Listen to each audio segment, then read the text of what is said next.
Okay, excellent. Welcome. I'm going to go ahead and start my video. I'm so thrilled to be here today to talk to you about something that I'm very passionate about.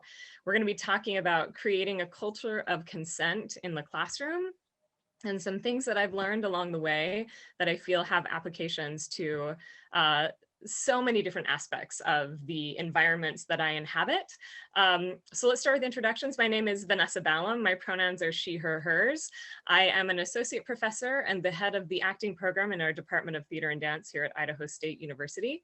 And I am a white woman. I have light brown hair that goes just past my shoulders. I am wearing a cream blouse with a little gold necklace, and I'm sitting in front of a white door with tan walls, and there is a bookshelf off to my right with some flowers on it.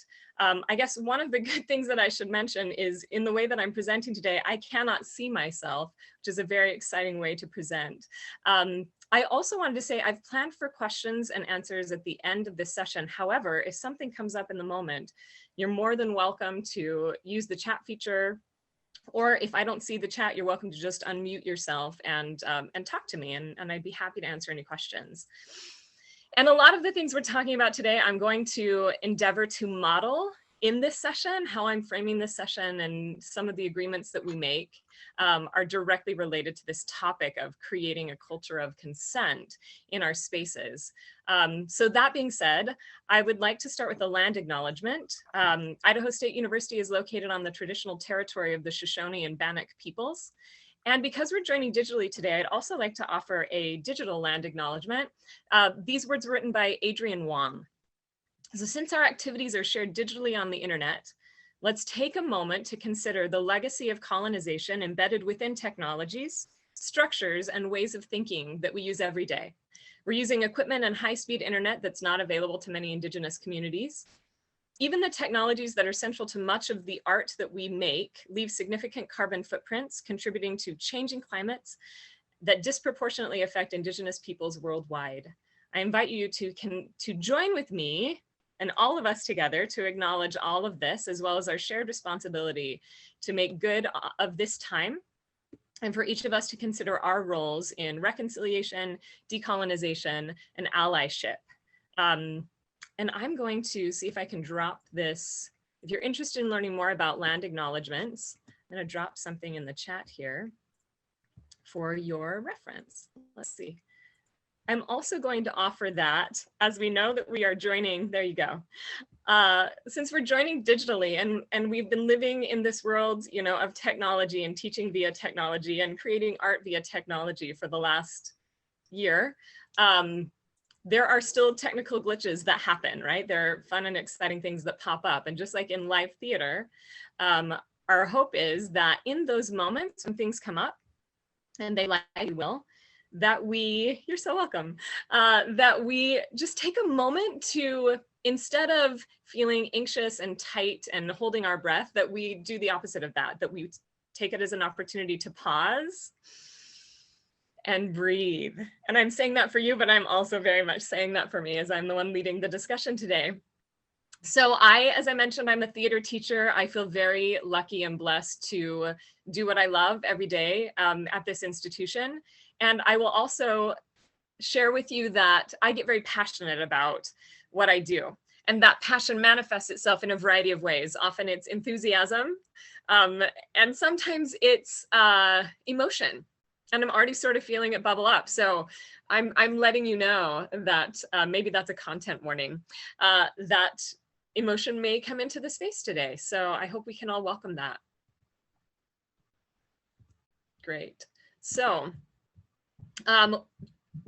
one of the things that I wanted to model today is this idea of creating a safer space and allowing ourselves to, we're going to talk about a technique called tapping in and tapping out.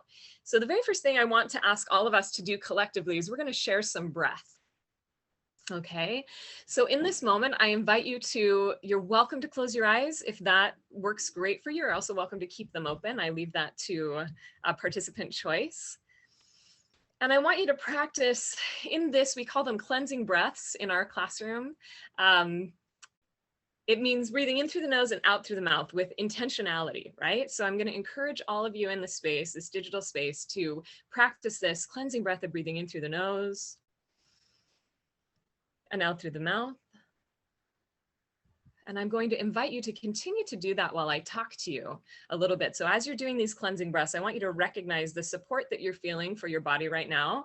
If you're sitting in a chair, I want you to think about, as you're breathing, how that chair is supporting you, and what that feels like to your body. Are your feet on the floor? Are you feeling the carpet or the hard floor under your feet also supporting you? And I also want to recognize that these elements are proxies for the earth underneath us. So recognize that we have this whole earth supporting us. And if you can go with me and recognize the energy coming from the center of the earth, emanating up through the floor, through our chairs, into our bodies, and supporting our own core and our own center in this moment. And as you breathe, I want you to check in about where your breath is wanting to live in this moment. And what does that say to you about where you're at in this moment in time? We're using this breath to bring us to this specific moment, to this specific lecture and topic, to welcome mindfulness, right? As you breathe in that mindfulness, breathe in possibilities. And as you exhale, exhale tension, exhale noise that's wanting to infiltrate your brain right now. And take this time as you're breathing to do something that we call wiping our feet, to wipe your feet. Leave those things outside of the space and allow yourself to be present and breathe. This is maybe one of the best benefits of being an acting teacher, is that every single acting class that I teach, we do a version of breathing. So I know that I'm going to breathe at least for a few moments every single day. So when you feel that you've connected appropriately with this space, this digital space, and with your breath, I invite you to open your eyes and come back to the space. Take your time for what you need in this moment. And I encourage that intentional cleansing breath throughout the session. Please continue to breathe while I continue to talk to you.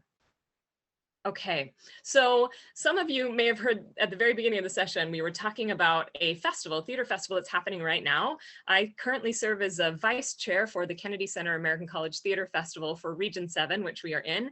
And our first virtual festival is happening right now. So there are 600 people over on another computer in this space that I'm trying to track as well. So this idea of breathing and grounding ourselves and bringing us to this moment, most of these things are for me. You're welcome to listen and participate too. But part of this week, we've been able to fill our own cups as faculty members and theater practitioners by taking trainings ourselves. And there's a marvelous 6-hour training that happened on Monday and Tuesday for anyone who is interested, with the marvelous Nicole Brewer. And I'm going to share some of the concepts from Nicole's lecture. It was based on Antiracist Theater today, because it ties in just perfectly with what we're talking about. Again, this is modeling some of the practices that we're going to talk about a little bit later related to creating a culture of consent. So we're doing this right now together, setting up a framework for how this session is going to go for me, the person who is presenting, and for all of you who are joining and communing with me in this moment. So some of these may sound familiar to you. You may already integrate a lot of these things in your classroom, but I thought she just said them in such a profound and wonderful way. And some of these were new ways of thinking about things for me. So the first one is speak from the I. Speak from your own experience, right? You get to talk about your lived experience. That's your job. Mine as well. Take care of yourself without apology. So know what your access needs are in this time that we're sharing together, and do it without apology, right? So if you need to turn off your camera in this moment, if you need to take a sip of some chai, we encourage you to do that. Okay, this one I love. Number 3, speak in draft. Speak in draft. So extend grace to yourself and others, and recognize that this is not the last version of yourself, okay? That we are ever evolving human beings, and we are, if I've learned anything in my lifetime, I feel like I've learned so much in the recent past, and the more that I learn, I recognize I have so much more to learn, right? And isn't that a wonderful thing, knowing that I have that opportunity? So speaking in draft, We're going to extend grace to ourselves and everyone else in the space regarding that. Respect the agenda, but hold it lightly. So I've prepped this presentation for you, and I have, my outline of what I'm hoping to talk about, but also recognizing that other things might come into this space that we're going to address, and those things are exactly what we should be addressing. And isn't that a wonderful thing for a professor to think about? You come in with your lesson plan, but that ability to adapt and address whatever the needs are in the classroom is so important and directly tied to that culture of consent, right? All truths are valid. So we're making space for everyone's truth here today in this forum. And that may mean we need to make space for discomfort, right? And address it and name it and not sweep it under the rug. This one, what's learned leaves. So we get to take away the knowledge that we've gained together, and what's shared stays. So if there are, and I recognize that this is being recorded, but I still feel that this holds true, right? That this is a space for us, and we just stepped into this space together with that breath, that shared breath. And then this, I also am really enthusiastic about this last one, intellectual humility. So this, I feel that I have better tools to talk about this with my students, that if you think you already know what I'm talking about today, or you think you've already visited these concepts and ideas, you can go deeper, right? There's more for you to learn. There's always further that we can go. There's more that we can practice. And especially when we're creating theater, right? This is something that we need to endeavor to do. Okay, so those are our session agreements for today. And if I were to distill this all down of creating a culture of consent in the classroom or in any space that you inhabit, we're really talking about taking care of humans. That's our job.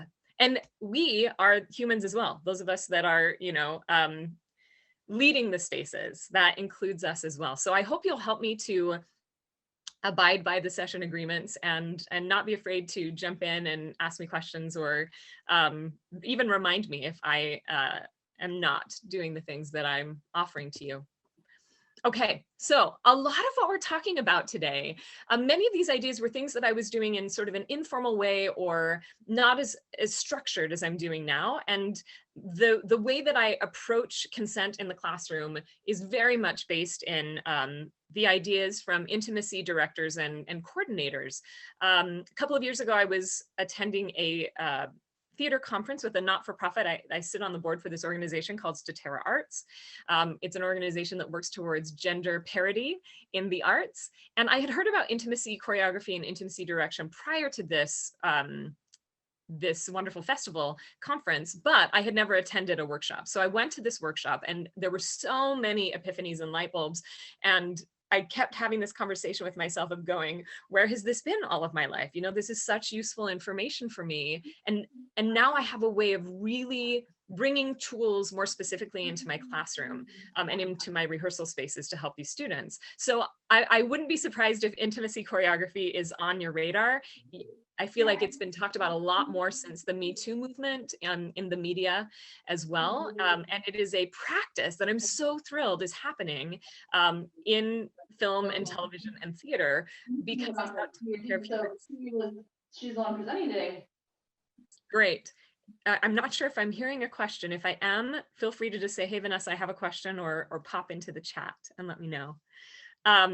Great. So let me give you some background about my experience in theater and sort of the mentality in theater that was taught to me. I always knew that I wanted to be an actor. I mean, I say always, but it was probably age 5. My father is a professional opera singer, so I grew up even before age 5 in rehearsal rooms and watching, this professional industry. And there's been an expectation of saying yes. Right? We must say yes. And this isn't even an unspoken rule. This is a rule that has been spoken. And it's not just yes, you say yes and you lean into the work. And I feel like often operating from this model of scarcity in the theater, knowing that it's a competitive industry, and that if I'm not willing to step in and say yes, there are, I was going to say 10, but probably more like hundreds of just as talented people waiting in the wings that will say yes, which means they're taking something away from me. So that's the mindset I've come into the theater with, right? Years and years and years. And I will share with you full transparency. I'm 42 years old. So that's a lot of, conditioning and training in my life. In my theatrical career, I played a lot of ingenues. Ingenues are typically the young romantic lead. And these days, depending on the size of the theater, right? If you're far enough away, I can maybe still get away with that. And being a romantic lead, there's often expectations of intimacy, right?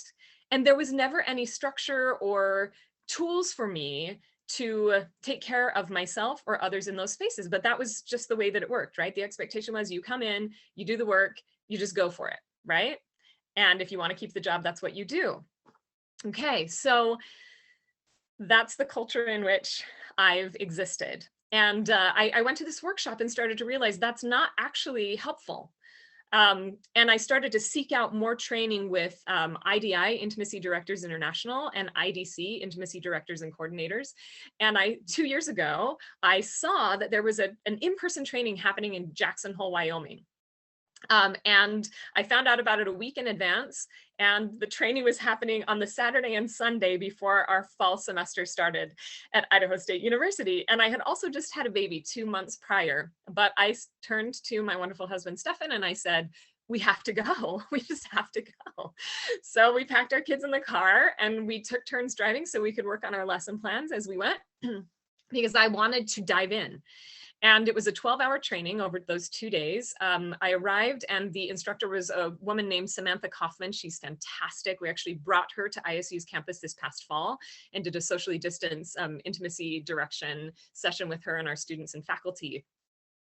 Really stellar, Samantha Kaufman. So there was Samantha Kaufman, myself, and then 3 other participants. And I will say that I was at least 10 years older, maybe more like 15 to 20 years older than the other participants. So the instructor would often turn to me as a faculty member and ask me to share and participate with her. And I would happily do it.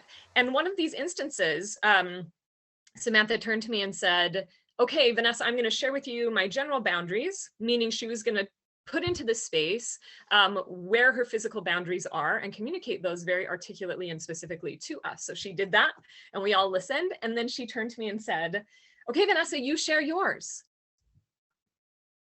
And I had a really profound moment happen. And in that moment, I realized that no one had ever asked me in my then 40 years on this planet, what my boundaries were. And I got very emotional. And I asked if I could actually practice self-care, which I'm not always great at. I'm working on it. We're all working on it, right? And I asked if I could take a moment and step out of the space. And she said, sure. And I realized that I needed some time. So I asked her, I said, can I work on it and bring it back tomorrow? And she said, sure, of course. So I did. And I absolutely had boundaries. That's not to say I didn't have boundaries. I do. But no one had ever asked. So I never formulated them. So I went home to the hotel and I wrote them down and I came back the next day and I spoke them aloud. And it's in intimacy choreography, very important that we speak using, anatomically correct scientific terms, which is also new for me. And I put it out in the space and it was hard for me, but also wonderful. And so just that one idea of asking humans what their boundaries are and encouraging and supporting them to define them, right? And what I have learned in the last few years about these boundaries is that once you create that framework of boundaries within the space, and I'm talking about intimacy choreography, but this does not just pertain directly to intimacy choreography. It's not binding, it's actually quite the opposite. You find freedom of storytelling and expression once you know what that framework is. Okay, let's go a little deeper here. All right, so what I'm sharing with you now is the pillars of intimacy direction. This is directly from IDI, and I'm actually gonna drop another link in the chat. I put this in Google Drive so that you can have it. Again, these are not my words, and I will say I am not a certified intimacy director. Here you go. But I have done some training and I hope to do more, and I hope that someday I will be, but so I want to make sure I'm crediting them appropriately. So this comes from IDI. So these are the 5 pillars. They all start with C. We're going to be focusing on, well, we'll talk about all of them, but the 2 big ones we're going to be talking about today are consent and closure specifically, but all of them are really important. So the first one is context. And again, this ties directly to intimacy choreography, but I want you to think about how these pillars really are so helpful in really any scenario. So context. Before any choreography can be considered, there must be an understanding of the story and the given circumstances surrounding this scene of intimacy. All parties must be aware of how the scene of intimacy meets the needs of the story, and must also understand the story within the intimacy itself, within that moment. This not only creates a sense of safety, but also eliminates the unexpected and ensures that the intimacy is always in service of the story, right? So it's not gratuitous, but we know that it's necessary. And I know communication is two down, but this is a part of that, right? Talking about why does this exist? Why does this exist in the story? Why does it exist for your character? What do they need, etc. Okay, consent. We're going to break this one down in a huge way in just a moment. But before any scene of intimacy can be addressed, consent must be established between the actors. Permission may be given by a director, a script, or a choreographer. However, consent can only be given from the person receiving the action. Starting choreography from a place of understanding consent ensures that all parties are clear about which actions they are consenting to, and it provides actors with the agency to remove consent at any time. We'll talk more about that. Communication. There must be open and continuous communication between the director, the intimacy director, the stage management, and the actors, and really anyone else in the room. And being open means it has to be able to go both ways. So trying to break down that hierarchical, structure of how a rehearsal room is run, right? Those power dynamics. Communication includes, but is not limited to, discussion of the scene, understanding of choreography, continued discussion throughout the rehearsal period, frequent check-ins during the run, and an openness to dissent any actions of the process. Avenues for reporting harassment must also be made available to the entire ensemble. Okay, that might sound extreme, but I want you to think about this.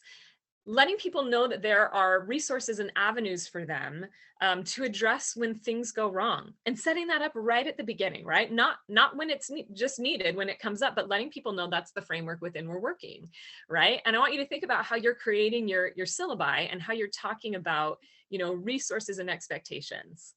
Pretty cool. Okay, choreography. So choreography, I'm sure many of you are familiar with the idea of choreography, right? When we are creating, let's say, a piece of dance, we create it very specifically. We know how many counts there are. We know what the moves are. I'm also going to frame it within this idea of stage combat or fight choreography, that everything in fight choreography, this seems to make really a lot of sense to everyone, must be choreographed, must be clear, must be agreed upon, so that when we execute it, the participants are kept safe. No harm is done to the participants, right? Very same idea here, that in intimacy choreography, all of those same ideas need to exist so that it can be repeatable, right? The same every time, and that it's safe and no harm is done, and that everyone has agreed and consented to all of the elements within that choreography. And you can notate it, right? So director has it, actors have it, stage management has it, because it's a stage manager that keeps that going. Okay, so each scene of intimacy must be choreographed, and that choreography will be adhered to for the entire production. Any changes to the choreography must first be approved by the intimacy choreographer. It's the job of the stage management to ensure that choreography is performed as intended. Stage management must also address any discrepancies that may appear in the rehearsal process and all performances. And I'm going to offer to you a tool that I learned in my training with IDI and IDC, something that they call ouch oops.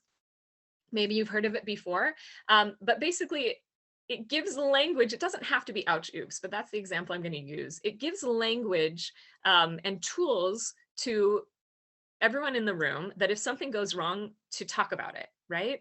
So if something goes wrong, let's say I'm in a scene and we've choreographed it and we've staged it, but suddenly my scene partner does something that was not staged. In that moment, I can say, ouch, right? And the response is to be, oops, to go, you don't have to say it with that inflection, but to say, okay, something went wrong or something was not the way that we had planned it or agreed upon. So let's talk about it.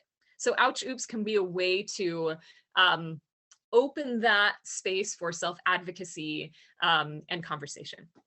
All right, and then closure. I told you I'd get enthusiastic. I'm so bursting with excitement. Closure. At the end of every rehearsal or scene of intimacy, actors are encouraged to develop a closing moment between them to signify the ending of the work. This small moment or simple ritual can be used between takes or runs of the scene, and or upon the close of rehearsal. We encourage this as a moment to leave our characters, our relationships, and actions from the work behind and walk back into our lives. Likewise, we suggest that all parties exercise proper self-care. There's that word again, right? Including, outside of rehearsal, before, during, and after the project. Okay, so this is basically the antithesis of, if you've heard of method acting, right? That these ideas of creating a culture of consent, these pillars of intimacy direction, are all based on taking care of humans and creating healthy environments and healthy work, right? I have always really disliked this idea of the tortured artist, right? That idea that you have to be really tortured and I don't know what other word I'm looking for, adjective, in order to create beautiful art.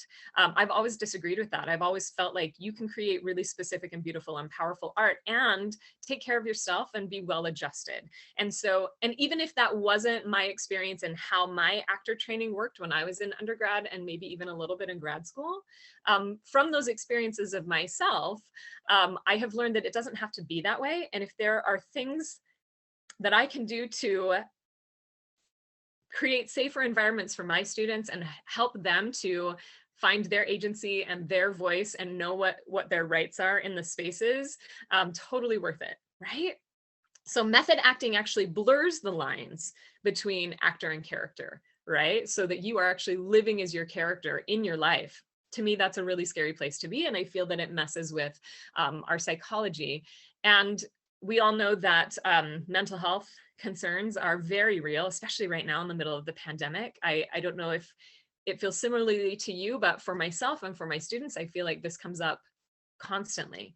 So these tools actually are really helpful in that way to go, okay, I'm going to create a ritual and a shared ritual that we've all talked about and agreed upon that allows me to wipe my feet, step into this moment. So I'm leaving Vanessa behind and I'm stepping into the character.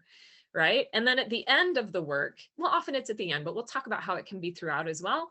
I am able to have another ritual that allows me to step back out of the character, leave the world of the play, and whatever intimate moments or vulnerability, or let's say even traumatic, experiences. Sometimes there's trauma that's presented in theater. I can leave it in that space and I don't have to take it with me. Right. I also want you to think about, I mentioned that I played romantic leads for a lot of my career, and always that concern of going, oh, I hope my counterpart doesn't think that I, Vanessa, have these romantic feelings towards them, right? That there is an awareness that we're here to work and I'm now stepping into the character and that work is going to exist within that space. Okay. We're going to keep going. So this idea of consent that IDI draws from, they take their definition directly from Planned Parenthood. And there's an acronym in Planned Parenthood. It's called FRIES, talking about consent. So we're going to go over what this is, break this down a little bit. So F stands for freely given. Consent is a choice you make without pressure or manipulation. Consent can be reversible. R stands for reversible. Anyone can change their mind about what they feel like doing at any time. Consent needs to be informed. I is for informed. You can only consent to something that you have the full story or understanding to, right? And this ties back to those pillars as well. It needs to be enthusiastic. It needs to be an enthusiastic yes. So E stands for enthusiastic. So you may be saying yes, but is it really yes? What's the tone? What are the nonverbals that you're seeing in that moment? It has to be enthusiastic. And then finally, the consent needs to be specific, so clearly defined. And to help you remember that acronym of FRIES, I pulled this from Planned Parenthood, this handy dandy image. We love FRIES.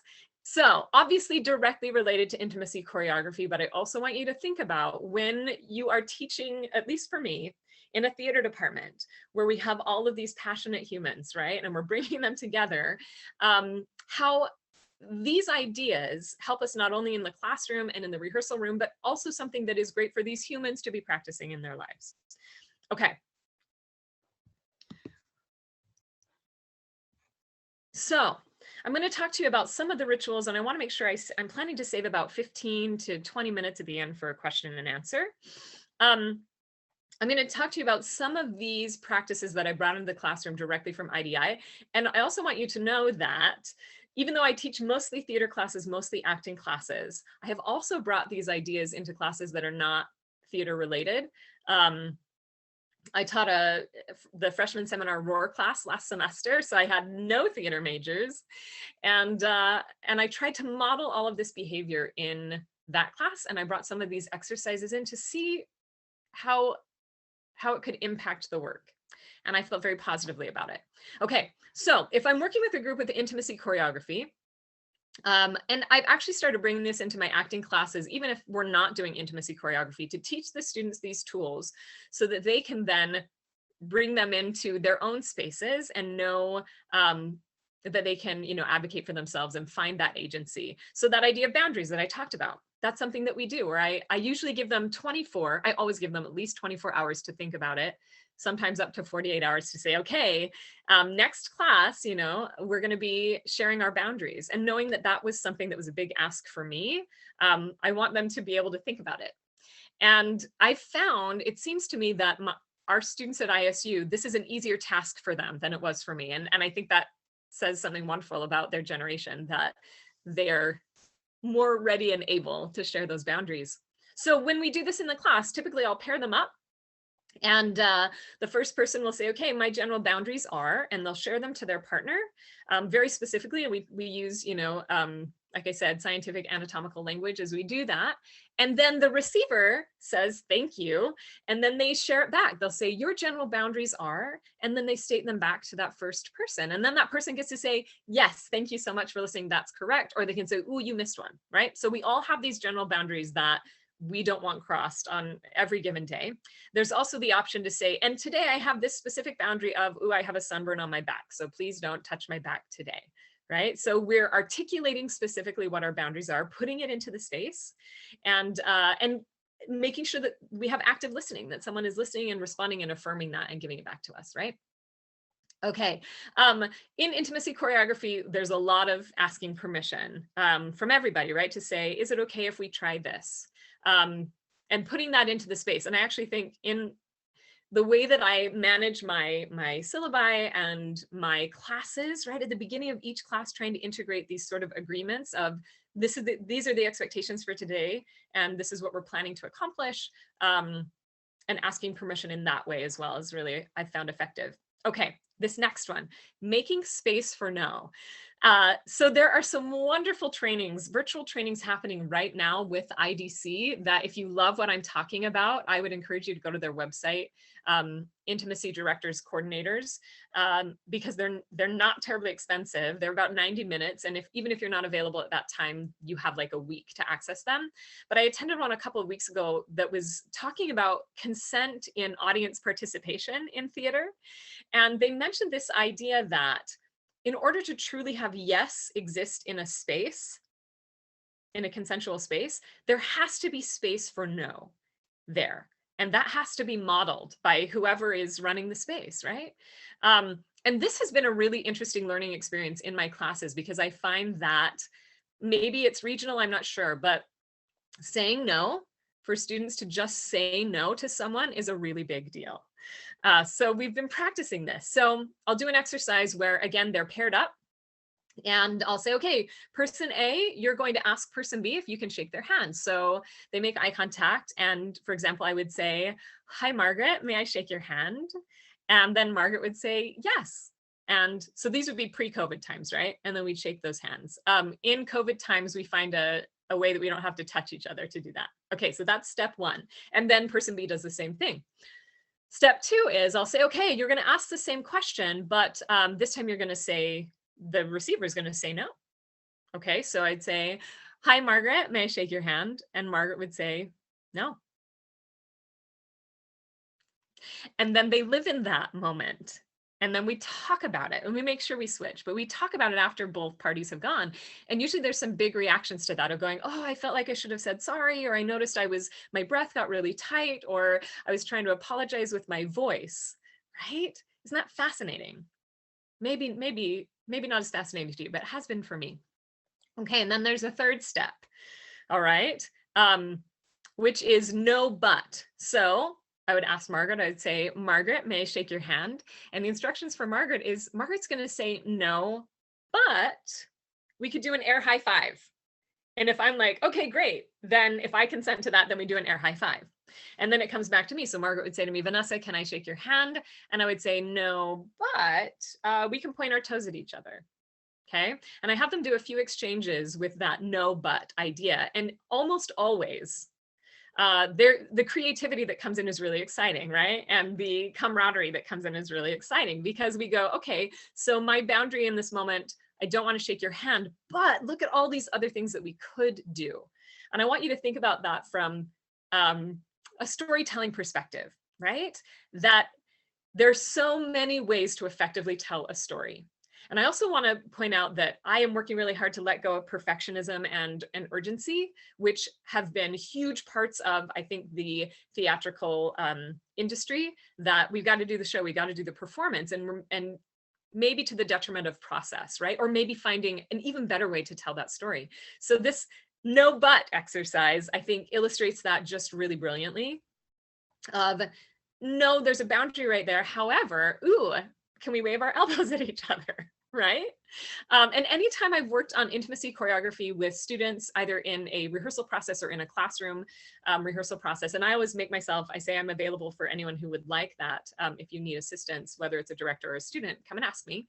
And we're not just talking about, in fact, I have not choreographed, I don't think I've choreographed it like a sex scene, but some kisses, right? Or even a touch. I learned that I had a student that had some concerns about someone just kneeling close to her in a scene. And she requested if we could do some intimacy choreography for that, to create a framework with clear communication and choreography that we can, notate and recreate every single time so she knows exactly how it's going to happen. And I can say that anytime I've gone into these moments to help with intimacy choreography, and we go through those 5 pillars, right? Talk about why does this exist? What do you need? Why is it happening? Who initiates it? Who receives it? What happens in the middle? What's the level of intensity? Where we think we're going to go at the beginning and where we end up at the end, it's never the same, right? The way that we tell the story has morphed and grown. And yet I would say it's always more specific and always better storytelling in my mind. Okay. All right, we're cruising right along here. This idea of tapping in and tapping out, we've already talked about it a little bit, but I want to give you some more specifics. We're close to moving into Q&A. So creating a ritual for yourself, and I'll talk about it in theatrical terms, but I want you to think about the work that you do and how this might be helpful for you. And let's start by talking about it in partner work. So if we're doing an intimate scene with another human, right, those people would be partnered up. And tapping in can look something like just breathing and making eye contact.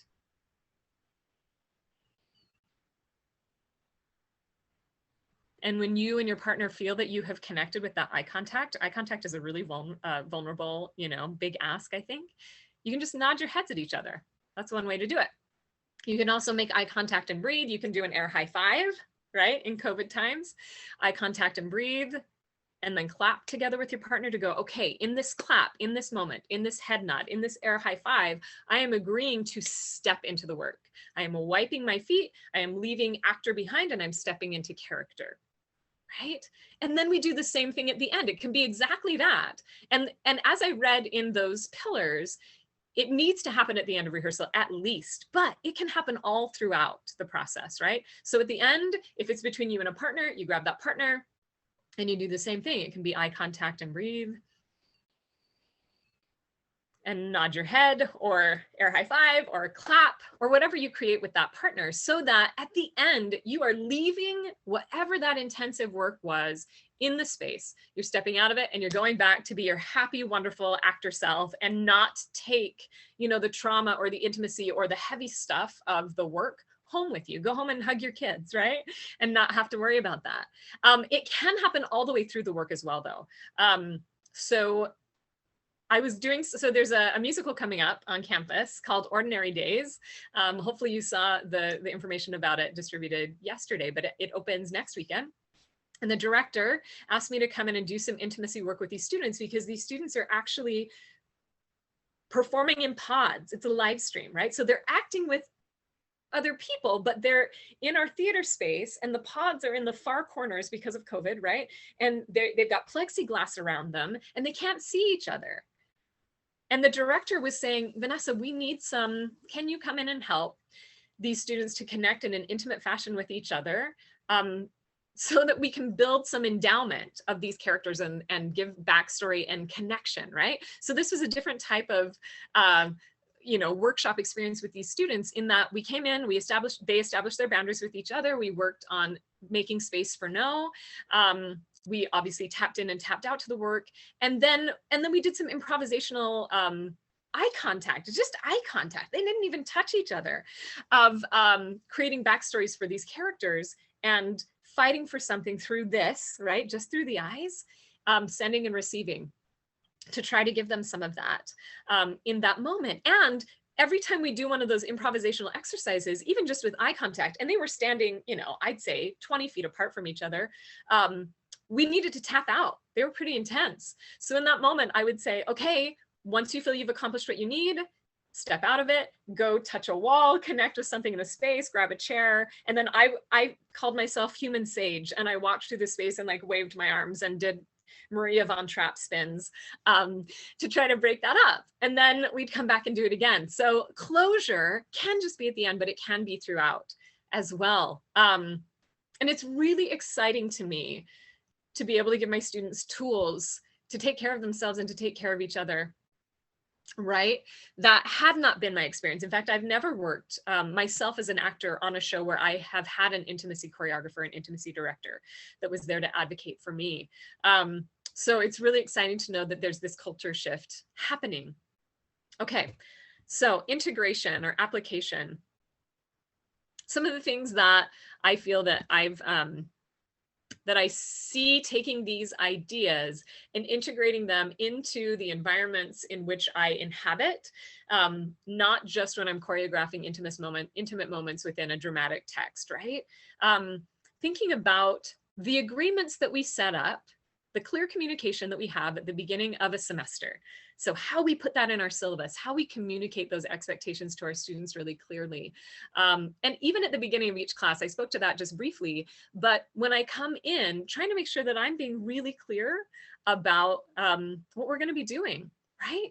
So giving that outline. Also, trying to be very transparent myself, letting students know that I am speaking in draft, that I'm continually learning, and that I don't actually have all of the answers. Trying to make sure that I'm modeling those behaviors and also modeling that there is space for no in the classroom, right? And I hope that there's a paradigm shift happening with my students. I think that there is, of letting go of perfectionism, letting go of urgency, and giving yourself permission to exist in your authentic self in this moment, right? And do the work of this moment and not judge, just do and exist. Encouraging exercises for self-care. I know that so many of us on campus do this, right? It's in our syllabus. We offer resources. And then also, if you can, bring in exercises into the class. So for acting, right, I mentioned that we breathe together, make eye contact pretty much every day at the beginning of class to try to help these students to wipe their feet. But these rituals that I talked about of tapping in and tapping out, bringing yourself present to this moment, I think is so applicable to so many things, if not everything. And tapping in and tapping out doesn't have to be with a partner. Thank you for reminding me to say this. I'm reminded myself. If you're coming into a space, right, I actually did like a tap in for myself before we started this session of just grounding and breathing and, touching a wall or mindfully looking at an object and breathing it in and breathing it out and trying to let go of tension. That can be ritualistic. That can be a tap in of stepping into the space, right? And then again, at the end, taking care of yourself. Like if you've run a marathon, you shouldn't just stop cold turkey when you end. That could be detrimental to you. I'm not a marathon runner, so I'm not speaking from the eye, but I think I'm right. Of being able to take care of yourself and tap back out and leave that work within that framework, right? If I'm in a big group of students and we've done some intensive work, often I'll say, okay, let's circle up. Everyone turn facing out of the circle, and then let's just step out of the circle. And that can be closure, stepping out. That is self-care, right? Tapping in, tapping out, wiping your feet, self-care. Trying to remind myself that asking permission is necessary. Leaning into active listening. right? And trying to make sure that these are not just words, but practices. Hearing all voices, making space for all voices, making space for all bodies. So when you're thinking about access needs and actually creating a culture of consent ties directly to access needs of how is my space accessible and inclusive, and trying to think about that in advance, giving content warnings for shows, right? That's a part of it as well. Content warnings, that you've maybe heard of that spoken about as trigger warnings. I like the idea of content warnings. I used to say that my job was to make my spaces safe for everyone. And I've recently learned that I can't actually do that. It's impossible for me to create a safe space for everybody because I don't know their lived experience, right? But I can work to create safer spaces. So that's my job, to create a safer space each day. And I'm going to share with you another acronym. Forgive me for not putting it in the presentation, but it's something called TRAG, T-R-A-G. I use this in our Opera by Children program with Utah Festival Opera and Musical Theater. And TRAG stands for Trust, Risk, Affirmation, and Growth, right? So this idea of creating an environment of trust, creating a culture of consent, same thing. Creating an environment of trust will allow students to take a risk. That's the R, right? Students need to be able to take a risk in order to learn, in order to grow in any environment, not just in theater, right? So trust, risk, some sort of an affirmation, whether that affirmation is coming from the individual that took the risk, or that affirmation is coming from, you know, a teacher or a director. And then growth. Okay, so we grow a little bit. And then that system repeats itself: trust, risk, affirmation, and growth. And it goes and goes and goes and goes. So this idea of creating safer spaces, I do take that very seriously. Modeling boundaries. This is one I am still really working on for myself. I'm not great at setting boundaries on my time, but I'm working on it. I skipped one: speak from a place of consent and agency. Try to model that myself and really encourage students to do that, and not be afraid in the moment to say, hey, are we actually doing this? Are you speaking from a place of consent? Because you're telling me that you're okay to sing this song again, but I can see the waterworks welling up in your eyes. Do you need to take a moment, right? So trying to help to advocate for these students so that they can advocate for themselves. We talked about giving space for no, practicing no, inviting it into the space, and asking ourselves if we're really allowing people to show up in the fullness of themselves, in their full authentic selves. Okay, so I notice we have 11 minutes. I do want to, because I don't want to forget at the end, I want to just take a moment, and we're going to do our closure ritual right now. We're going to breathe together before we move to Q&A. So again, I invite you to, you can keep your eyes open or close them, whatever you feel will serve you most in this moment. Take care of yourself. And again, we're going to check in with what's supporting us in this moment. The chair, can you feel it under your body, right? Or on your back? What's underneath your feet in this moment? Using those cleansing breaths, breathing in through the nose and out through the mouth.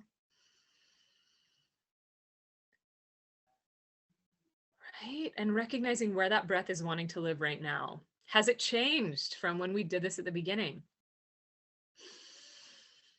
And in this moment of hopefully mindfulness for yourself, right, we're gonna tap out of this moment. Okay. So use your breath, check in with yourself, take care. And when you feel that you are ready, I invite you to come back to the space. And I'm going to stop sharing my screen. And hopefully you have some questions for me.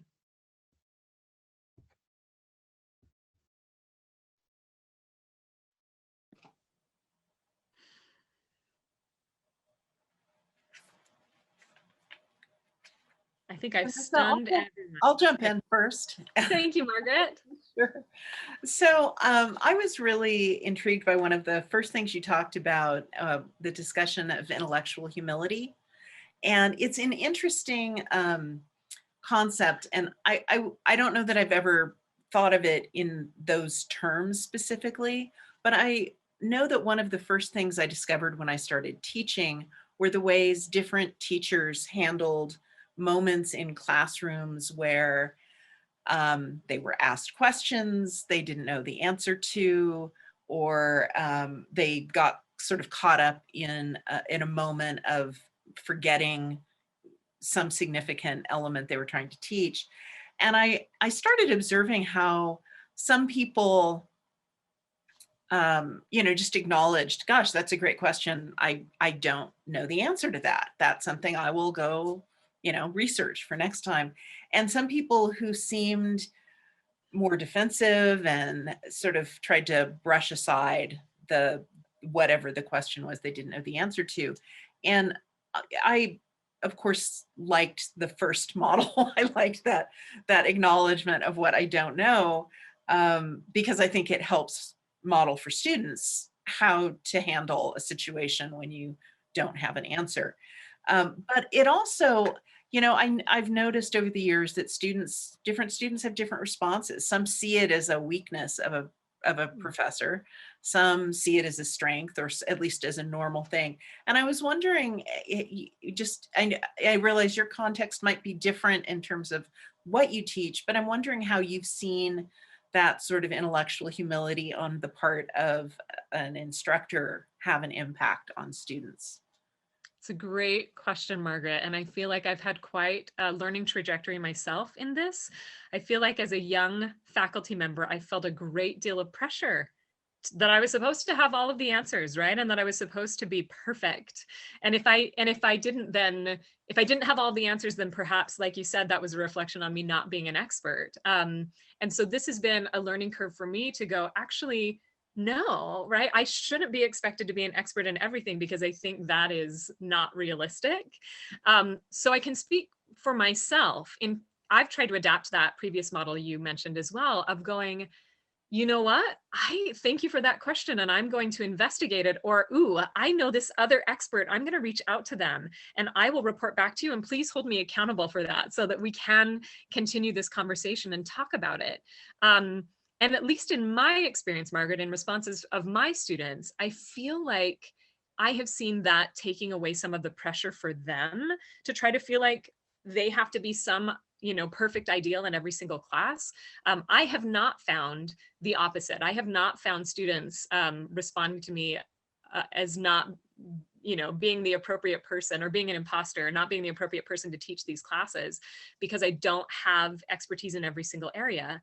I mean, this last fall was a great example of that. We produced a play based on soccer. We did The Wolves, right? And I directed that show. And I'm not a soccer player, right? I played it in PE. That's the extent, in like elementary school. So instead of trying to walk into that rehearsal room going, huzzah, I'm Vanessa, I know everything. And also I want you to think about how that affects power dynamics, right? Of going, I know everything and I'm going to give it to you. Of walking in and going, we're going to go on a journey together. And I'm so excited that I have someone like Debs Brereton and her whole soccer team, who are the experts that we have here on campus, and they're going to work with us. And I'm going to learn with you, right? And I'm going to be willing to put myself, I did the conditioning with with my actors, right? And I always try to model that, of going, I'm never going to ask my students to do something that I wouldn't do with them. And if I can actually do it with them, I will, right? So they watched me kick that soccer ball. They watched me not be very good and try to get better. So to your question, Margaret, it's been a shift in paradigm for me. And my experience has been, I feel like it breaks down power dynamics in my classroom. I feel like it gives my students permission to speak in draft, right? To not feel like they can't share their voice or ask questions or contribute because they don't have the perfect thing to say. That we're welcoming at that. We're learning together. So I have found nothing but positive there. And I hope that shift in paradigm will continue. Great question. Did I answer that for you, Margaret? Yeah, that was lovely. Cool. Other questions?